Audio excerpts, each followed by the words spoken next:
Good evening, children. It's my turn to read the bedtime story for you tonight, and I have chosen one of my favourite books. It is called A Squash and a Squeeze by Julia Donaldson. I hope you've got your pyjamas on ready. A little old lady lived all by herself, with a table and chairs and a jug on the shelf. A wise old man heard the grumble and grouse. "There's not enough room in my house. Wise old man, won't you help me, please? My house is a squash and a squeeze." "Take in your hen," said the wise old man. "Take in my hen, what a curious plan." Well, the hen laid an egg on the fireside rug and flapped around the room, knocking over the jug. The little old lady cried, "What shall I do? It's pokey for one and it's tiny for two. My nose has a tickle and there's no room to sneeze. My house is a squash and a squeeze."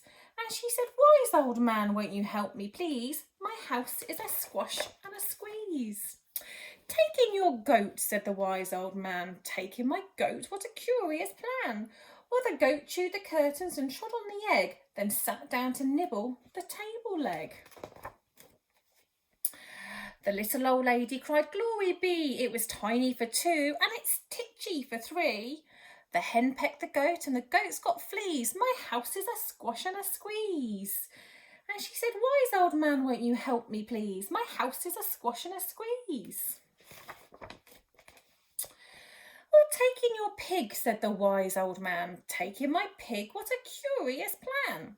She took in her pig, who kept chasing the hen and raiding the larder again and again. The little old lady cried, "Stop, I implore. It was titchy for three and it's teeny for four. Even the pig in the larder agrees. My house is a squash and a squeeze." And she said, "Wise old man, won't you help me, please? My house is a squash and a squeeze." "Take in your cow," said the wise old man. "Take in my cow, what a curious plan." Well, the cow took one look and charged straight at the pig, then jumped on the table and tapped out a jig. The little old lady cried, "Heavens alive, it was teeny for four and it's weeny for five. My house is a squash and a squeeze." And she said, "Wise old man, won't you help me, please? My house is a squash and a squeeze." "Take them all out," said the wise old man, "but then I'll be back where I first began." So she opened her window and out flew the hen. "That's better. At last I can sneeze again." She shooed out the goat and she shoved out the pig. My house is beginning to feel pretty big. She huffed and she puffed and she pushed out the cow. She looked at my house. It's enormous now. "Thank you, old man, for the work you have done. It was weeny for five and it's gigantic for one.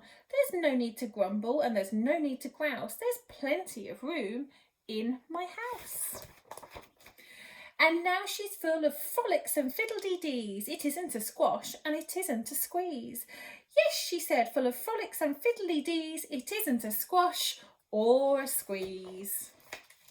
Well, I hope you enjoyed the story. Off to bed now. Night.